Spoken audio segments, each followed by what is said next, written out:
Hi dear students, उम्मीद करता हूँ कि आप सब लोग खैरियत से होंगे। मैं हूँ आप लोगों की फिजिक्स का teacher Zakaria Khan. Today our lecture is about cross और वेक्टर प्रोडक्ट। आज का जो हमारा लेक्चर है वो है अबाउट वेक्टर प्रोडक्ट और क्रॉस प्रोडक्ट। फर्स्ट ईयर का फिजिक्स है, चैप्टर 2 को हमने स्टार्ट किया था, वेक्टर्स के बारे में था चैप्टर 2। प्रीवियस लेक्चर में हमने डिस्कस किया था स्केलर एंड डॉट प्रोडक्ट, और हमने डिस्कस किए थे प्रॉपर्टीज ऑफ स्केलर या डॉट प्रोडक्ट के। आज हम क्या करेंगे, आज हम पढ़ेंगे वेक्टर और क्रॉस प्रोडक्ट को, और फिर हम क्या करेंगे, हम प्रॉपर्टीज ऑफ क्रॉस प्रोडक्ट के पढ़ेंगे कि क्रॉस प्रोडक्ट की क्या क्या प्रॉपर्टीज हो सकते हैं और व्हाट इज क्रॉस प्रोडक्ट और वेक्टर प्रोडक्ट। क्रॉस प्रोडक्ट भी हम इसे कह सकते हैं और वेक्टर प्रोडक्ट भी हम इसे कह सकते हैं। अच्छा, अब हम डिफाइन करेंगे कि व्हाट इज क्रॉस और वेक्टर प्रोडक्ट, कि क्रॉस प्रोडक्ट हमारे पास क्या होता है या वेक्टर प्रोडक्ट कैसे होता है। Suppose when we multiply two vector quantities and as a result we get a new vector quantity, such product is called cross or dot product. यानी when we multiply two vector quantities with each other and as a result of multiplication we get a new vector quantity, such product is called vector or cross product. जब हम क्या करते हैं, दो vector quantities को एक दूसरे के साथ मल्टीप्लाई करते हैं और as a result of multiplication, यानी मल्टीप्लिकेशन करने के बाद हमें जो रिजल्ट मिलता है वो एक नई वेक्टर क्वांटिटी हमें मिलती है, तो इस तरह के प्रोडक्ट को हम नाम देंगे क्रॉस प्रोडक्ट का या वेक्टर प्रोडक्ट का। यानी जब हम क्या करते हैं, दो वेक्टर क्वांटिटीज को आपस में मल्टीप्लाई करते हैं और मल्टीप्लिकेशन करने के बाद हमें एक नई वेक्टर क्वांटिटी मिलती है, तो इस तरह के मल्टीप्लिकेशन को हम कहेंगे वेक्टर और cross product between two vector. कि ये जो प्रोडक्ट हमने लिया है दो वेक्टर्स के बीच, हमारे पास वेक्टर प्रोडक्ट है या क्रॉस प्रोडक्ट है। डॉट प्रोडक्ट को हमने यूं डिफाइन किया था प्रीवियस लेक्चर में कि जब हम दो वेक्टर क्वांटिटीज को आपस में मल्टीप्लाई करते हैं और मल्टीप्लिकेशन करने के बाद हमें एक स्केलर क्वांटिटी मिलती है, तो इस तरह के प्रोडक्ट को बिटवीन टू वेक्टर हम कहते हैं डॉट या स्केलर प्रोडक्ट। वेक्टर प्रोडक्ट में फिर हम यूं करते हैं कि दो वेक्टर क्वांटिटीज को आपस में मल्टीप्लाई करते हैं और as a result of this multiplication करने के बाद हमें क्या मिलती है, एक नई वेक्टर क्वांटिटी मिलती है, तो इस तरह के प्रोडक्ट को हम नाम देंगे स्केलर क्रॉस या वेक्टर प्रोडक्ट का। अच्छा, जैसा कि मिसाल के तौर पर हमने क्या किया है, पोजीशन वेक्टर को हमने मल्टीप्लाई किया है किसके साथ, फोर्स के साथ। फोर्स और पोजीशन वेक्टर यानी आर को हमने मल्टीप्लाई किया, हमें क्या मिला, हमें टॉर्क मिला। यहां अगर देखा जाए टॉर्क भी एक वेक्टर क्वांटिटी है, दो वेक्टर क्वांटिटीज को हमने आपस में मल्टीप्लाई किया है और as a result of multiplication हमें एक नई वेक्टर क्वांटिटी मिली है जो कि टॉर्क हमें मिला है। यहां अगर देखा जाए आर पोजीशन वेक्टर है, वेक्टर क्वांटिटी है, फोर्स भी वेक्टर क्वांटिटी है, दो वेक्टर क्वांटिटीज को हमने मल्टीप्लाई किया, हमें रिजल्ट क्या मिला, हमें रिजल्ट मिला टॉर्क जो कि वेक्टर क्वांटिटी है। अच्छा, फार्मूला क्या होगा इसका, फार्मूला इसका इज इक्वल टू आएगा ए बी, यानी हम क्या करना चाहते हैं, वेक्टर ए और वेक्टर बी के बीच हम क्रॉस प्रोडक्ट लेना चाहते हैं, तो A cross B is equal to आएगा magnitude of vector A multiply with magnitude of vector B multiply with sine theta and also multiply with unit vector. यानी ए क्रॉस बी जो है हमारे पास equal to आएगा A B sine theta n. यहां अगर देखा जाए एंगल बिटवीन टू वेक्टर हमारा क्या है, एंगल बिटवीन टू वेक्टर हमारे पास जो है साइन थीटा है, लेकिन स्केलर या डॉट प्रोडक्ट में एंगल बिटवीन टू वेक्टर जो था वो cos थीटा था, यहां angle between two vector sine theta है। साइन थीटा हम क्यों लगाते हैं, क्योंकि साइन थीटा की प्रॉपर्टीज अलग से होते हैं, cos थीटा की प्रॉपर्टीज अलग से होती हैं। अगर देखा जाए cos थीटा जो है वो 0 डिग्री पर cos थीटा मैक्सिमम होती है, 90 डिग्री पर cos थीटा जो है वो 0 होती है, 180 डिग्री पर cos थीटा जो है, अगर एंगल 180 डिग्री है तो cos थीटा हमारे पास नेगेटिव आएगी, अगर एंगल 270 डिग्री है तो cos थीटा क्या होगी, 0 होगी, अगर एंगल 360 डिग्री यानी 0 डिग्री है तो cos थीटा मैक्सिमम होगी। sin थीटा उसके बिल्कुल उलट है, sin थीटा 0 या 360 डिग्री पर क्या होती है, 0 होती है, 90 डिग्री पर sin थीटा की वैल्यू मैक्सिमम होती है, 180 डिग्री पर sin थीटा की वैल्यू फिर 0 होती है, 270 डिग्री पर sin थीटा की जो वैल्यू है वो नेगेटिव होती है। तो स्केलर या डॉट प्रोडक्ट में बिटवीन टू वेक्टर हमारे पास जो एंगल हुआ करता था वो हम हमेशा cos थीटा पुट करते थे, लेकिन क्रॉस प्रोडक्ट या वेक्टर प्रोडक्ट में दो वेक्टर के बीच हम एंगल हमेशा क्या करेंगे, sin थीटा पुट करेंगे। यहां अगर देखा जाए n आया है, व्हाट इज n, n क्या है और क्यों लगाया गया है, तो हम क्या करेंगे, n को पढ़ेंगे कि n क्यों आया है और क्यों इसे लगाया गया है। यहां n is unit vector, n जो है हमारे पास वो क्या है, यूनिट वेक्टर है। It show the direction of the resultant vector, यानी दो वेक्टर्स को मल्टीप्लाई करने के बाद हमें जो रिजल्टेंट वेक्टर मिलता है उसका डायरेक्शन शो करने के लिए हम क्या करते हैं, n को लगाते हैं। एन क्या है, एन यूनिट वेक्टर है, और यूनिट वेक्टर को हमने प्रीवियस लेक्चर में डिस्कस किया था कि हम हमेशा यूनिट वेक्टर्स को किसी वेक्टर के साथ लगाते हैं टू शो इट्स डायरेक्शन, कि हम क्या करें, उसका डायरेक्शन शो करें। तो यहां भी हमने जब वेक्टर ए और वेक्टर बी को मल्टीप्लाई किया, अब रिजल्टेंट इसका रिजल्ट तो एक नया वेक्टर होगा, तो उस नए वेक्टर का डायरेक्शन शो करने के लिए हम क्या करते हैं, यहां एन लगाते हैं जो कि यूनिट वेक्टर है। यानी सपोज हमने क्या किया, हमने आर पोजीशन वेक्टर था, आर को हमने मल्टीप्लाई किया किसके साथ, फोर्स के साथ। अब आर को पोजीशन वेक्टर को फोर्स के साथ मल्टीप्लाई करने के बाद हमें क्या मिला, हमें टॉर्क मिला। अब टॉर्क का डायरेक्शन शो करने के लिए हम क्या करेंगे, क्रॉस प्रोडक्ट में हम एन लगाएंगे। एन यूनिट वेक्टर है जो शो करता है the direction of the resultant vector. As a result of multiplication हमें जो नया वेक्टर मिला है उस वेक्टर का डायरेक्शन शो करने के लिए हम क्या करते हैं, यूनिट वेक्टर यानी एन को लगाते हैं। अच्छा, n is always perpendicular to plane containing the given vector. Given vector जिस प्लेन में हुआ करते थे, यानी आर और एफ जिस प्लेन में होते हैं, एन जो है यूनिट वेक्टर हमेशा उनके परपेंडिकुलर होता है, 90 डिग्री एंगल पर होता है उनके। यानी एन इज यानी position vector n is always perpendicular to the plane containing the given vector. जो वेक्टर हमने मल्टीप्लाई किए थे वो वेक्टर जिस प्लेन में थे, एन क्या करता है, एन हमेशा उस प्लेन के परपेंडिकुलर होता है। यानी पोजीशन वेक्टर हमेशा उस प्लेन के जो है परपेंडिकुलर होता है। Angle between two vector will be sin theta. In cross product में हमारे पास जो एंगल होता है बिटवीन टू वेक्टर, वो हमेशा क्या होना चाहिए, वो एंगल हमेशा sin थीटा होना चाहिए। ठीक है, एंगल हम हमेशा क्या करेंगे, sin थीटा पुट करेंगे, cos थीटा नहीं, क्योंकि sin थीटा की प्रॉपर्टीज मैंने आपको बताए थे, अलग से प्रॉपर्टीज होते हैं। तो दो वेक्टर्स के बीच एंगल जो हम पुट करेंगे वो क्या होगा, एंगल बिटवीन टू वेक्टर हमारे पास जो है sin थीटा होगा। अच्छा, अब हम क्या करेंगे, प्रॉपर्टीज की तरफ आएंगे कि what will be properties of cross और वेक्टर प्रोडक्ट। कि क्रॉस प्रोडक्ट या वेक्टर प्रोडक्ट के हमारे पास प्रॉपर्टी कौन से होंगे, क्या क्या प्रॉपर्टीज होंगे। सबसे पहले हम क्या करेंगे, प्रॉपर्टी नंबर 1 की तरफ आएंगे। Cross product of two vector does not obey commutative law. यानी cross product of two vector does not obey commutative law. दो वेक्टर के बीच हम जो क्रॉस प्रोडक्ट लेते हैं वो कम्यूटेटिव लॉ को जो है ओबे नहीं कर रहे हैं। क्रॉस प्रोडक्ट हम दो वेक्टर्स के बीच जो लेते हैं वो does not obey commutative law. यानी स्केलर प्रोडक्ट में हमने ये पढ़ा था कि A vector A dot vector B is equal to है B vector B dot A. कि हम क्या कर सकते हैं, ए को बी के साथ मल्टीप्लाई कर सकते हैं और बी को ए के साथ मल्टीप्लाई कर सकते हैं। यानी डॉट प्रोडक्ट में हमने ये डिस्कस किया था कि हमारे पास दो वेक्टर हैं, ए और बी वेक्टर हैं, हम ये भी कर सकते हैं। यानी सपोज ये हमारे पास जो है ए वेक्टर है, ये हमारे पास जो है बी वेक्टर है, यानी ये हमारे पास बी वेक्टर है और ये ए वेक्टर है। हम यूं भी कर सकते हैं कि ए को जो है बी के साथ मल्टीप्लाई करें और यूं भी कर सकते हैं कि बी को हम ए के साथ मल्टीप्लाई करें। लेकिन इन क्रॉस प्रोडक्ट में हम यूं नहीं कर सकते हैं। ए को हम बी के साथ मल्टीप्लाई करते हैं, बी को हम ए के साथ मल्टीप्लाई नहीं कर सकते हैं। यानी in cross product A cross B is not equal to A cross B is not equal to B cross A. A cross B जो है वो बी क्रॉस ए के इक्वल नहीं आता है। क्यों नहीं आता है, अब हम क्या करेंगे, इसे डिस्कस करेंगे कि ए क्रॉस बी क्रॉस ए के इक्वल क्यों नहीं आता है। यहां अगर देखा जाए, जब हम क्या करते हैं, जब हम ए को बी के साथ मल्टीप्लाई करते हैं, जब हम ए को बी के साथ मल्टीप्लाई करते हैं तो एंगल हमारे पास जो है एंटी क्लॉकवाइज जाएगा। जब हम ए को बी के साथ मल्टीप्लाई करते हैं तो एंगल हमारे पास जो है एंटी क्लॉकवाइज जाएगा। एंटी क्लॉकवाइज जब एंगल जाता है तो थीटा की वैल्यू हमारे पास क्या होती है, थीटा की वैल्यू पॉजिटिव होती है। तो ए इज इक्वल टू आएगा ए क्रॉस बी, आप लोगों का जो है वो इज इक्वल टू आएगा ए बी साइन थीटा। यानी जब हम क्या करेंगे, ए को बी के साथ मल्टीप्लाई करेंगे, क्रॉस प्रोडक्ट हम इनके बीच लेंगे तो ए बी साइन थीटा आएगा। अच्छा, अब जब हम क्या करेंगे, बी को ए के साथ मल्टीप्लाई करेंगे, बी मल्टीप्लाई विद ए। अच्छा, अब हम देखेंगे जब हम बी को ए के साथ मल्टीप्लाई करेंगे तो एंगल हमारे पास यूं आएगा। जब हम क्या करेंगे, बी को ए के साथ मल्टीप्लाई करेंगे तो एंगल हमारे पास जो है क्लॉकवाइज जाएगा। एंड वी नो दैट कि क्लॉकवाइज में थीटा की वैल्यू हमेशा क्या होती है, क्लॉकवाइज डायरेक्शन में जब हमारा एंगल जाता है तो थीटा की वैल्यू हमेशा माइनस होती है। तो ये इज इक्वल टू आएगा ए बी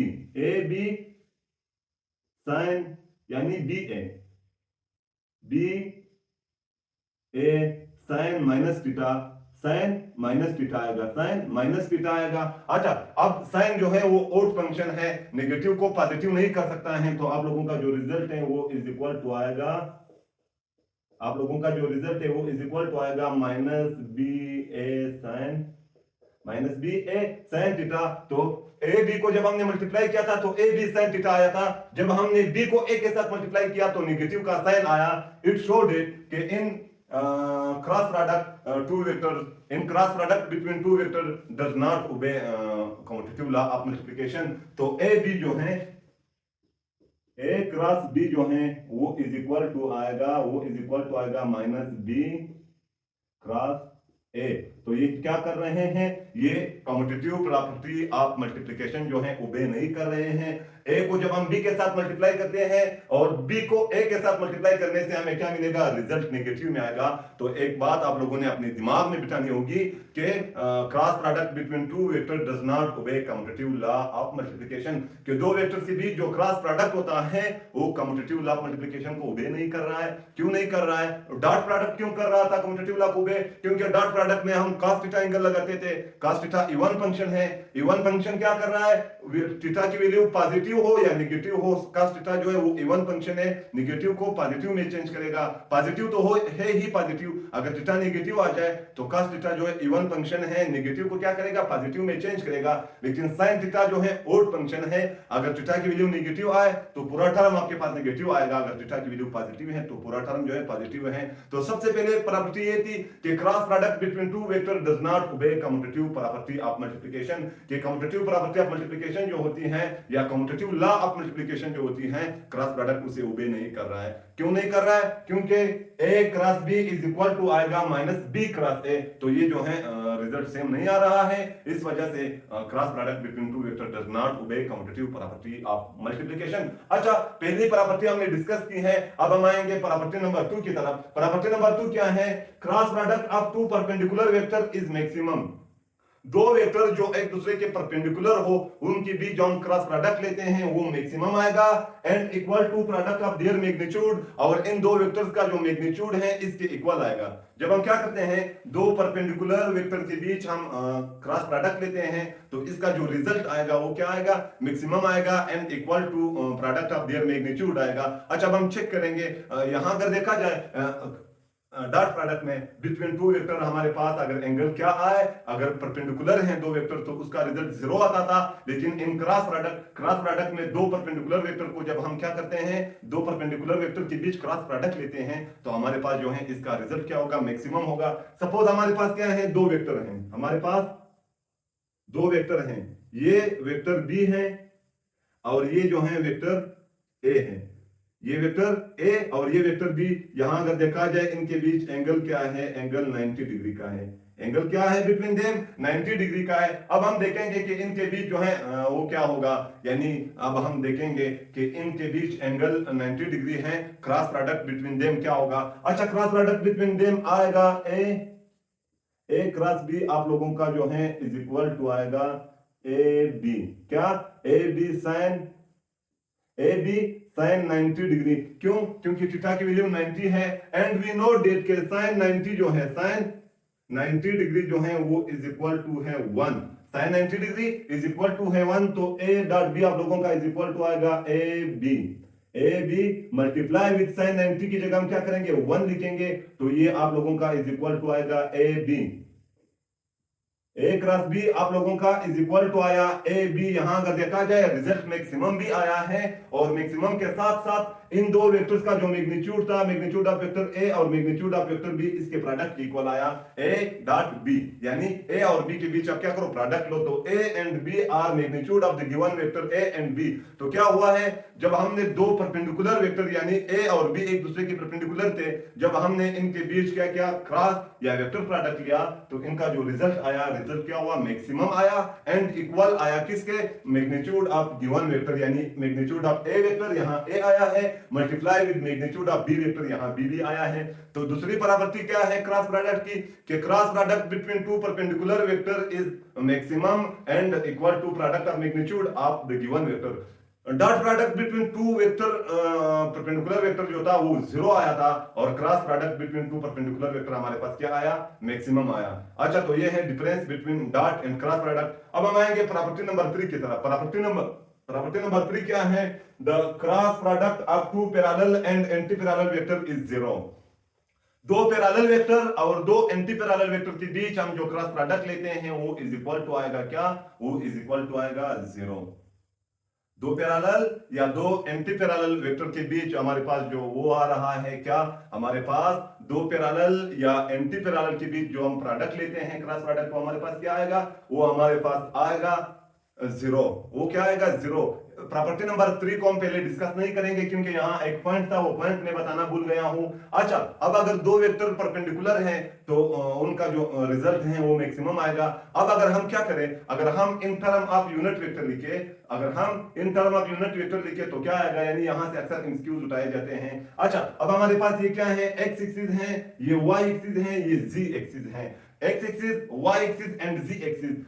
यहां एक्स एक्सिस पर यूनिट वेक्टर हमारे पास आई होगा, वाई एक्सिस पर यूनिट वेक्टर हमारे पास जे है और जी एक्सिस पर यूनिट वेक्टर जो है हमारे पास के हैं। जब हम क्या करेंगे, जब हम आई को जो है जे के साथ मल्टीप्लाई करेंगे, यानी i with j, i multiply with j, हम लोगों हमारा जो है इज इक्वल टू आएगा j multiply with k, is equal to आएगा j multiply with k, is equal to आएगा के क्रॉस आई, ये सब जो है इज इक्वल टू आएगा 1, ये सब जो है इज इक्वल टू आएगा 1। जब हम क्या करते हैं, आई को जे के साथ मल्टीप्लाई करते हैं, जब हम आई को जे के साथ मल्टीप्लाई करते हैं हमें 1 मिलेगा, क्योंकि दोनों परपेंडिकुलर हैं एक दूसरे के, तो हमें इसका रिजल्ट क्या मिलेगा, 1 मिलेगा। जब हम जे को के साथ मल्टीप्लाई करते हैं हमें फिर रिजल्ट क्या मिलेगा, 1 मिलेगा। जब हम के को आई के साथ मल्टीप्लाई करते हैं हमें रिजल्ट क्या मिलेगा, हमें रिजल्ट मिलेगा 1। तो i cross j is equal to है j cross k is equal to है k cross i is equal to है 1। यानी जब हम आई को जे के साथ मल्टीप्लाई करेंगे हमें 1 मिलेगा रिजल्ट। जब हम जे को के साथ मल्टीप्लाई करेंगे हमें रिजल्ट 1 मिलेगा। जब हम के को आई के साथ मल्टीप्लाई करेंगे हमें रिजल्ट 1 मिलेगा। अगर हम क्या कर रहे हैं, मल्टीप्लिकेशन कर रहे हैं एंटी क्लॉकवाइज अगर हम मल्टीप्लिकेशन कर रहे हैं तो हमें इनका रिजल्ट क्या मिलेगा, 1 मिलेगा। अच्छा, अब अगर हम एंटी क्लॉकवाइज जाए, आई को के साथ मल्टीप्लाई करें, क्या करें, आई को के साथ मल्टीप्लाई करें, यानी आई क्रॉस के, आई यूनिट वेक्टर है, i unit vector cross k unit vector आप लोगों का इज इक्वल टू आएगा k cross j, is equal to आएगा के क्रॉस जे, ये इज इक्वल टू आएगा जे क्रॉस, ये इज इक्वल टू आएगा unit vector j cross unit vector i, ये सब इज इक्वल टू आएंगे -1। यानी अगर आप यूनिट वेक्टर को एंटी क्लॉकवाइज क्या कर रहे हो, क्रॉस प्रोडक्ट में एक दूसरे के साथ मल्टीप्लाई कर रहे हो, तो आपको रिजल्ट क्या मिलेगा, आपको रिजल्ट मिलेगा 1। यानी आई क्रॉस जे एंटी क्लॉकवाइज हम जा रहे हैं, रिजल्ट 1 आएगा। जे क्रॉस के एंटी क्लॉकवाइज हम जा रहे हैं, रिजल्ट हमें 1 मिलेगा।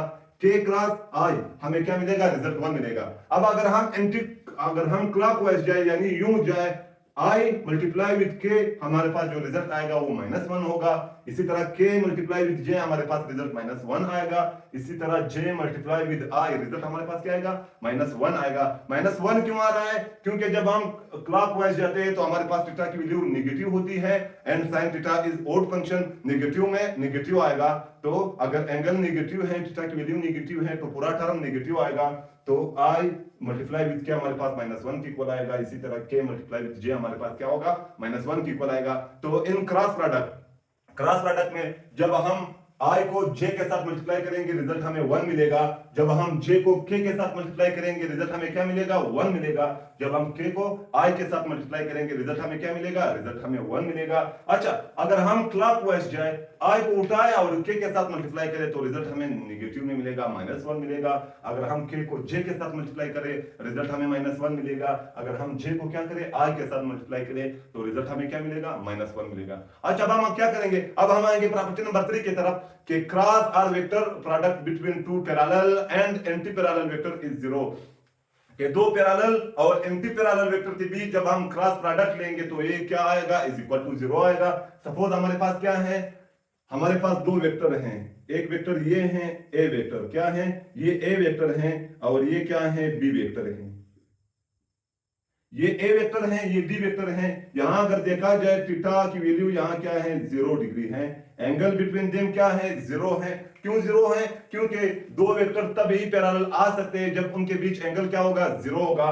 तो ये दो वेक्टर एक दूसरे के पैरेलल है तो एंगल क्या होगा 0 होगा। अच्छा अब हम देखेंगे कि क्या इन दो वेक्टर्स के बीच हम जो क्रॉस प्रोडक्ट लेते हैं वो इज इक्वल टू 0 आएगा या नहीं। अच्छा तो ए क्रॉस बी आप लोगों का इज इक्वल टू आएगा ए बी साइन थीटा की वैल्यू क्या है यहां साइन थीटा थीटा की वैल्यू जो है 0 डिग्री है तो हम क्या करेंगे यहां 0 पुट करेंगे। आप लोगों का जो है a cross B is equal to आया ए बी।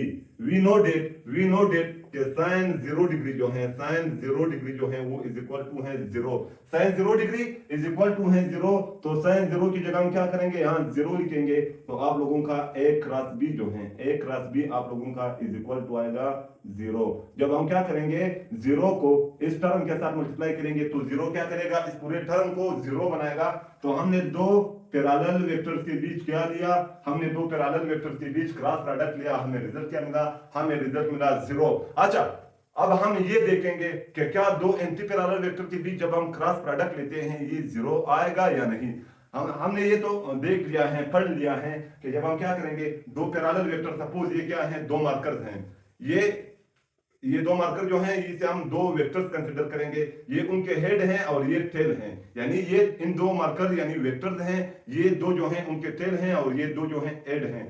अब ये यूं पड़े हुए हैं यूं रखे गए हैं तो ये क्या है एक दूसरे के पैरेलल हैं एंगल बिटवीन देम क्या होगा 0 होगा। अब अगर हम इन दो वेक्टर्स को यूं रखें अगर हम इन दो वेक्टर्स को यूं रखें यानी एंटी पैरेलल रखें तब क्या होगा। अच्छा अब हम क्या करेंगे ये हमारे पास जो है वेक्टर ए है ये क्या है ये हमारे पास वेक्टर ए है और ये हमारे पास जो है वेक्टर बी है। यहां अगर देखा जाए एंगल बिटवीन देम क्या है 180 डिग्री है एंगल बिटवीन देम 180 डिग्री है। तो हमारे पास ए क्रॉस बी क्रॉस बी हमारे पास इज इक्वल टू आएगा ए बी साइन थीटा की जगह हम क्या करेंगे 180 पुट करेंगे थीटा की जगह हम 180 पुट करेंगे एंड वी नो डेट के साइन 180 डिग्री जो है sine 180 degree is equal to है 0। तो यहाँ हम लोग हमारे जो है कैलकुलेशन कुछ यूं होगा कि ए बी जब हम क्या करेंगे यहाँ 180 की जगह हम क्या करेंगे 0 पुट करेंगे तो ये इज इक्वल टू आएगा ए बी साइन को जब हम 0 के साथ मल्टीप्लाई करेंगे तो ये क्या बन जाएगा 0 बन जाएगा।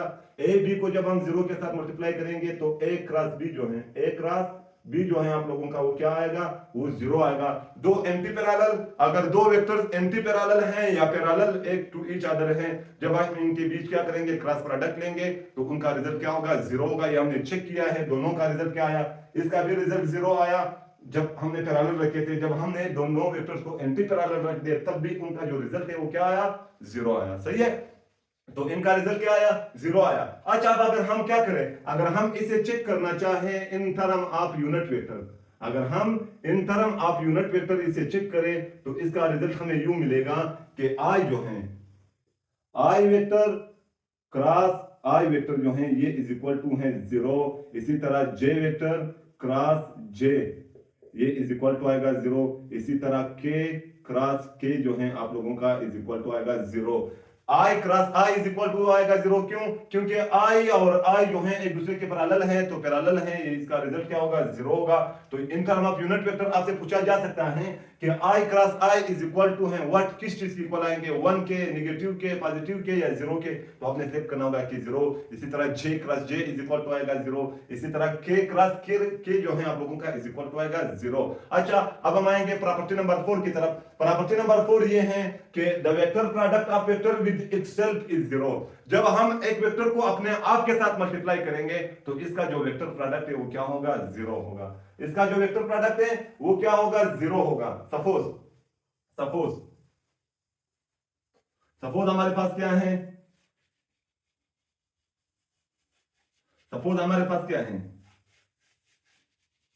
हमारे पास एक वेक्टर है यानी वेक्टर ए है। यहां हमारे पास क्या है वेक्टर ए है। जब हम क्या करेंगे वेक्टर ए को इसी तरह same to same vector A से मल्टीप्लाई करेंगे यानी वेक्टर ए को जब हम same to same vector A से मल्टीप्लाई करेंगे तो यहां कहा गया है कि इसका जो क्रॉस प्रोडक्ट है वो इज इक्वल टू आएगा 0। इसका क्रॉस प्रोडक्ट क्या आएगा 0 आएगा। अच्छा अब हम चेक करेंगे कि a cross a is equal to आएगा ए और ए यहाँ क्या करेंगे, साइन हम पुट करेंगे। यहाँ अगर देखा जाए इन दो वेक्टर्स के बीच एंगल 0 डिग्री का है, तो थीटा की जगह हम क्या करेंगे, 0 पुट करेंगे। ये इज इक्वल टू आएगा ए और ए। यहाँ साइन को जब हम 0 के साथ मल्टीप्लाई करते हैं, या साइन 0 डिग्री जो है हमारे पास, इसकी वैल्यू क्या आएगी, वी नो डेट के sine 0 degree is equal to है 0। तो हम साइन 0 डिग्री की जगह क्या करेंगे, 0 पुट करेंगे। 0 को जब हम ए के साथ मल्टीप्लाई करेंगे, तो ए क्रॉस ए जो है आप लोगों का, ये इज इक्वल टू आएगा 0। तो cross product of a vector with itself is equal to है 0। जब हम एक वेक्टर को उसके अपने आप के साथ, उसके सेल्फ के साथ क्या करेंगे, मल्टीप्लाई करेंगे, तो इसका जो क्रॉस प्रोडक्ट है वो क्या आएगा, 0 आएगा। अच्छा, दो बराबर चीज रह गए जो कि बहुत आसान है। Vector product obey distributive law. Vector product between two vector जो है वो बिटवीन थ्री वेक्टर होता है। डिस्ट्रीब्यूटिव लॉ हमेशा तीन वेक्टर के बीच होता है। तो vector product obey distributive law. Vector product between three vector जो है वो डिस्ट्रीब्यूटिव लॉ को क्या कर रहे हैं, ओबे कर रहे हैं। सपोज हमारे पास क्या है, सपोज हमारे पास तीन वेक्टर हैं। ये वेक्टर ए है, ये वेक्टर बी है और ये वेक्टर सी है।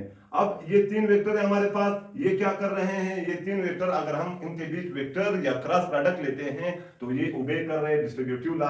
यानी हम इन्हें दो तरीकों से क्या कर सकते हैं, दो तरीकों से हम इनके बीच प्रोडक्ट ले सकते हैं। पहला तरीका ये है कि आप वेक्टर बी को वेक्टर सी के साथ क्या करो, वेक्टर बी को वेक्टर सी के साथ प्लस करो। प्लस करने के बाद आपको जो रिजल्ट मिलेगा उस रिजल्ट को क्या करो, ए के साथ मल्टीप्लाई करो।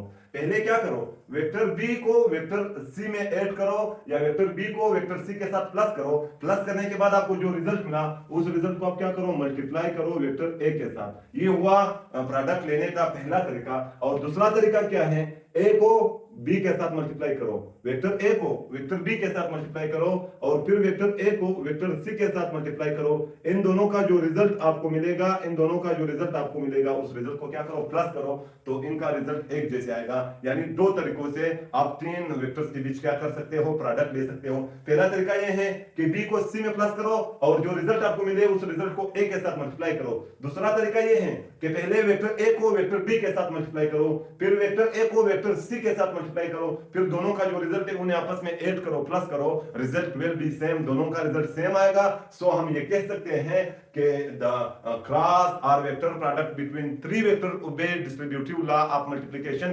के तीन वेक्टर के बीच हम जो क्रॉस प्रोडक्ट ले रहे हैं या हम जो वेक्टर प्रोडक्ट ले रहे हैं वो ओबे कर रहे हैं क्या, डिस्ट्रीब्यूटिव लॉ ऑफ मल्टीप्लिकेशन को। अच्छा, प्रॉपर्टी नंबर 6 हमारे पास ये है कि वेक्टर प्रोडक्ट ओबे एसोसिएटिव लॉ। कि हमारे पास जो वेक्टर प्रोडक्ट हम लेते हैं, कि हम जो दो वेक्टर्स के बीच वेक्टर प्रोडक्ट लेते हैं वो क्या कर रहे हैं, एसोसिएटिव लॉ ऑफ मल्टीप्लिकेशन को ओबे कर रहे हैं। What is associative law of multiplication between two vector, यानी दो वेक्टर्स के बीच एसोसिएटिव लॉ ऑफ मल्टीप्लिकेशन क्या होगी। दो वेक्टर्स के बीच एसोसिएटिव लॉ ऑफ मल्टीप्लिकेशन ये है कि जब हम क्या करें, दो वेक्टर्स के साथ या इन दो वेक्टर्स में से किसी एक के साथ एक कांस्टेंट नंबर को उठाए और मल्टीप्लाई करें तो what will be result. Suppose क्या है, या हमारे पास दो वेक्टर हैं, एक वेक्टर ए है, ये जो है वेक्टर ए है और ये जो है वेक्टर बी है, ये क्या है, वेक्टर बी है। अच्छा, अब हम क्या करना चाहते हैं, m जो है, m हमारे पास एक क्या है, कांस्टेंट नंबर है। m जो है हमारे पास एक कांस्टेंट नंबर है। अब हम m को इन दो वेक्टर्स के साथ मल्टीप्लाई करना चाहते हैं तो दो तरीके हैं। पहला तरीका क्या है कि आप क्या करो, m को जो है a के साथ मल्टीप्लाई करो। आप m को a के साथ मल्टीप्लाई करो। m को a के साथ मल्टीप्लाई करने के बाद आपको जो रिजल्ट मिले उस रिजल्ट को आप क्या करो, b के साथ मल्टीप्लाई करो। पहला तरीका क्या है कि आप ये कांस्टेंट जो है m मींस कांस्टेंट, कि आप इस कांस्टेंट को क्या करो, वेक्टर a के साथ मल्टीप्लाई करो। मल्टीप्लाई करने के बाद आपको जो रिजल्ट मिले उस रिजल्ट को वेक्टर b के साथ क्या करो, मल्टीप्लाई करो। दूसरा तरीका ये क्या है, दूसरा तरीका ये है कि पहले वेक्टर a और वेक्टर b को मल्टीप्लाई करो। क्या करो, पहले वेक्टर a और वेक्टर b को मल्टीप्लाई करो, बाद में क्या करो, जो रिजल्ट आपको मिले उस रिजल्ट को m के साथ यानी कांस्टेंट के साथ मल्टीप्लाई करो तो रिजल्ट विल बी सेम, आपको सेम रिजल्ट मिलेगा, रिजल्ट में कोई डिफरेंस नहीं आएगा। So vector product between two vector obey associative law of multiplication. के दो वेक्टर्स के बीच जो हम वेक्टर प्रोडक्ट लेते हैं वो एसोसिएटिव लॉ ऑफ मल्टीप्लिकेशन को ओबे कर रहे हैं। तो यहां पर वह हमारे आज का टॉपिक का द एंड। हमारे साथ रहिए, हमें अपने दुआ में याद रखिए। कल तक के लिए खुदा हाफिज।